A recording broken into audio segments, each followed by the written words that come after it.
célula normal,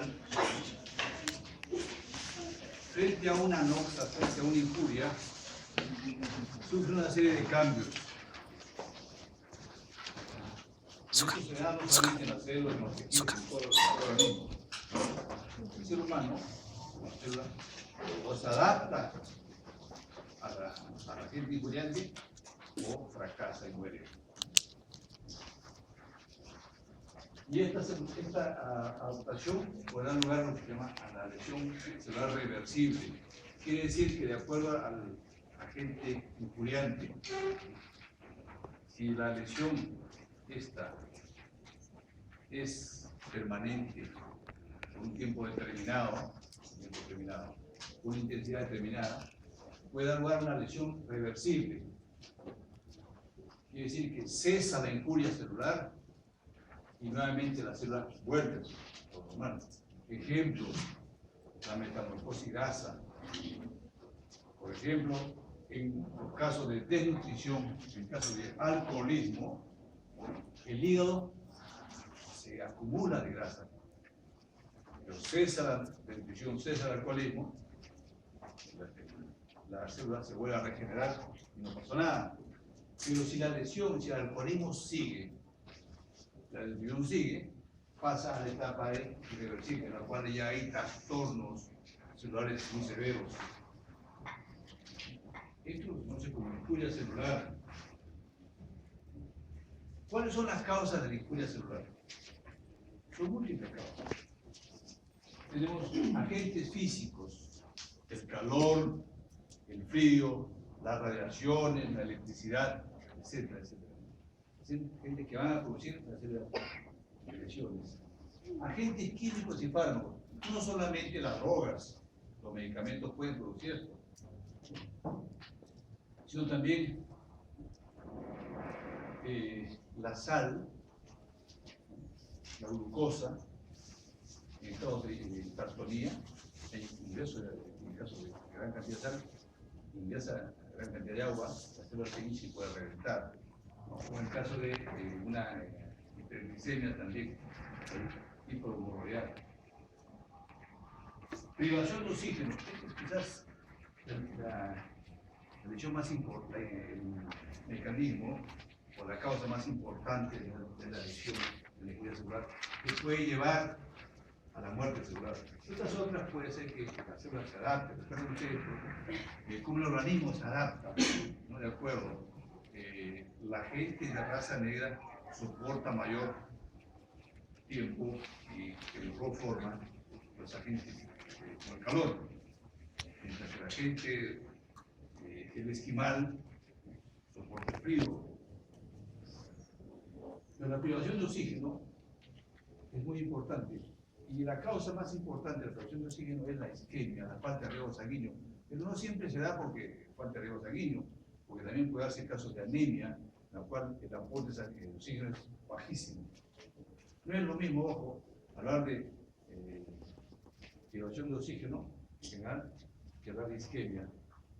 La isquemia sí tiene privación de oxígeno, pero no quiere decir que todas las privaciones de oxígeno sean por isquemia.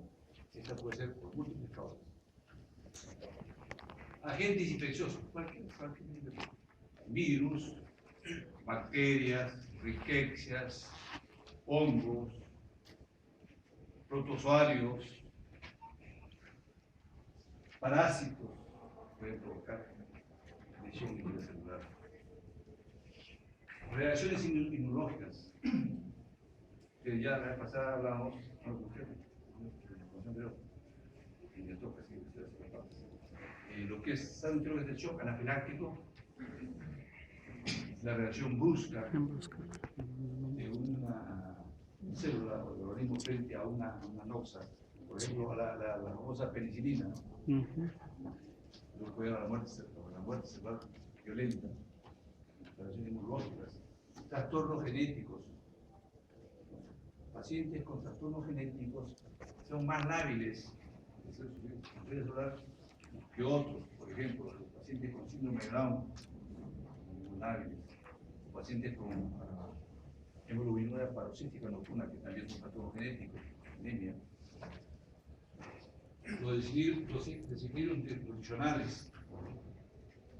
Los pacientes que presentan trastornos de anemia, trastornos de nutrición como el kwashiorkor o el marasmo, el cáncer por proteinemias, o sin muy lejos los que vamos a ver el día de hoy o la otra semana, nos toca ver la práctica de arteriosclerosis, ¿no?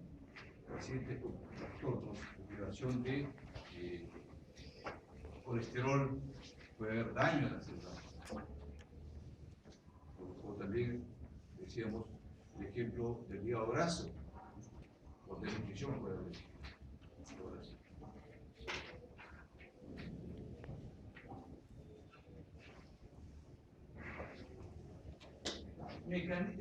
Los mecanismos de lesión celular son múltiples y complejos. Pero hay principios básicos que hay que tener en cuenta cuando hablemos de esto. Uno de ellos es que la respuesta depende del tipo de lesión, su duración y su intensidad. Puede ser que la gente sea en baja concentración en poco tiempo. O puede ser que llegue a la muerte celular si esta concentración es alta o de larga duración. Por ejemplo, un veneno en poca concentración puede provocar daño celular, pero si llega a la muerte. Sin embargo, si la concentración del veneno es mucho, puede provocar la muerte celular. Otro principio es que las consecuencias dependen del tipo, estado de actividad de la célula lesionada. No todas las células reaccionan igual frente a una noxa. Como he dicho que la falta o privación de oxígeno es uno de los factores principales de lesión celular. No todas las células responden igual. En el organismo tenemos órganos muy nobles que frente a una deficiencia de oxígeno no dejan de funcionar. Es el tipo de, como es el cerebro y el corazón. Y otros órganos que son más nobles aún que ellos, porque ellos sí se privan, dejan de funcionar para que el corazón y el cerebro puedan seguir funcionando, como es el riñón, los intestinos. Entonces, depende del tipo. Por ejemplo, ¿qué pasa si un paciente sufre una hemorragia en el brazo, en la pierna? Entonces, el músculo estriado se relaja, no pasa nada, se adapta fácilmente. Pero ¿qué pasa si la hemorragia no es en el músculo estriado, sino en el músculo cardíaco? Entonces, la respuesta es fatal. Entonces, depende del tipo de celular, depende de cómo se adapte a la injuria. El estado nutricional permite que esta célula pueda soportar la injuria. Y otro principio, la lesión es el resultado de anomalías funcionales bioquímicas en uno o varios componentes celulares esenciales. La injuria va a afectar no solamente a la membrana, sino a los componentes o organelas de la célula, dependiendo de la intensidad, dependiendo de la duración, dependiendo del tipo, puede dañar estas estructuras.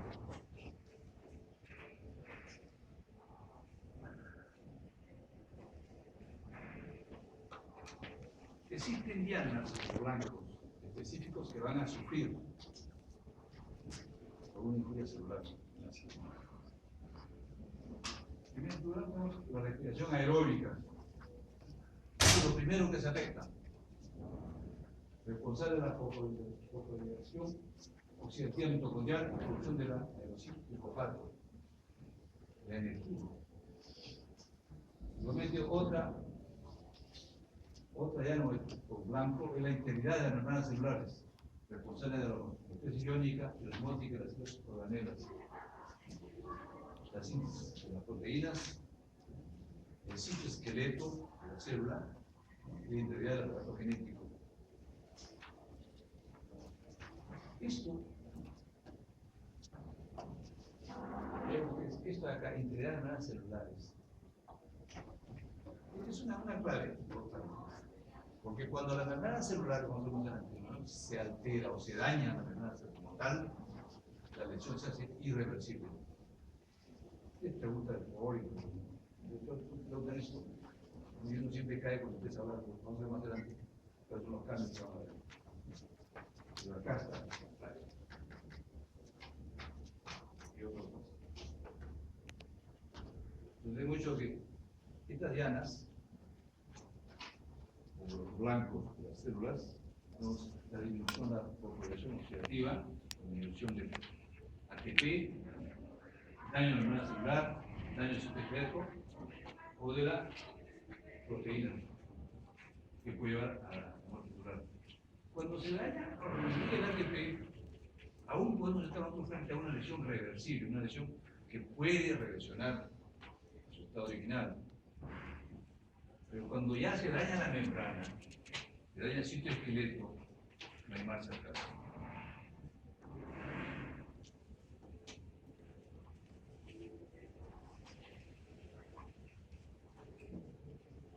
La lesión celular reversible, aquella que cesada la injuria o la noxa, la célula vuelve a retomar el estado normal. Se caracteriza por una depresión de los sitios fosfatos. Hay una disminución de la producción de energía. Hay hinchazón celular con cambio en las concentraciones iónicas y el flujo de agua. Vamos a ver un esquema ahí. Pero cuando la injuria o el agente lesivo es muy intenso, muy prolongado, podemos pasar nosotros a la lesión celular. Cuando esto sigue, va a seguir, la lesión sigue la depresión de la ATP, es más severa, se pone en acción otros mecanismos como la glucólisis, y la célula se sigue hinchando más. Ya no solamente hay alteraciones en las concentraciones iónicas, ¿no?, y agua se hincha muchas veces, sino que estalla, revienta, y se va a dar lugar a una lesión celular reversible, irreversible, y a la muerte.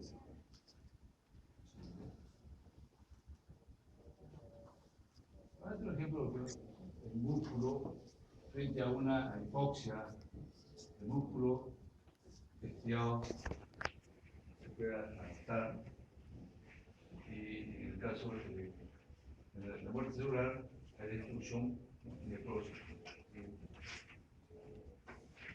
Mismo decimos que los cambios celulares frente a una injuria están dados en función al tipo de agente injuriante, al tiempo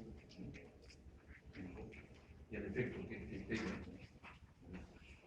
Los primeros minutos o días, depende del tipo de injuriante, altera la función celular y da una lesión reversible.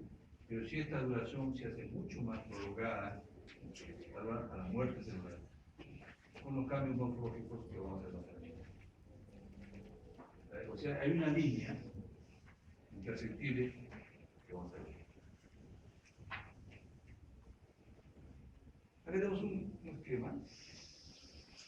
Esto es una célula normal, con sus núcleos, su membrana citoplasmática, sus organelas, las mitocondrias, los lisosomas, el tejido endoplástico.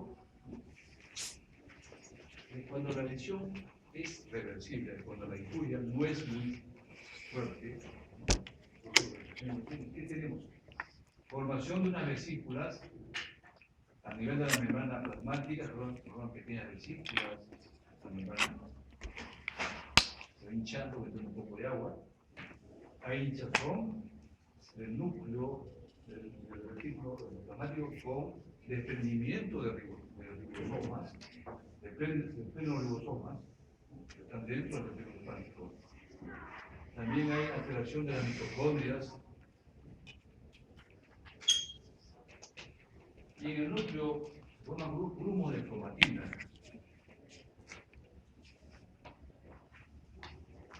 Hasta aquí es lo que nosotros conocemos como hipnosis, ¿no? Cesa el agente injuriante y la célula se recupera. Igual todo normal. Esta es la reversible. Mientras que si la injuria persiste y muy intensa, ya vienen los cambios mucho más severos. Estas vesículas se hacen mucho más intensas, se rompe la membrana plasmática, el retículo plasmático se hincha, se desprenden, salen los ribosomas de afuera, pierde los ribosomas.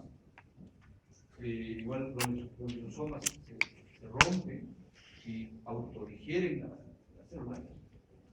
En el núcleo hay una condensación de la cromatina. El núcleo es ese pequeño, y esta citoplasma en el cual se ha destruido prácticamente todas las organelas. Si nosotros vemos el microscopio, vamos a encontrarlo, este núcleo pequeño, hipnótico, le llaman hipnosis, ¿no?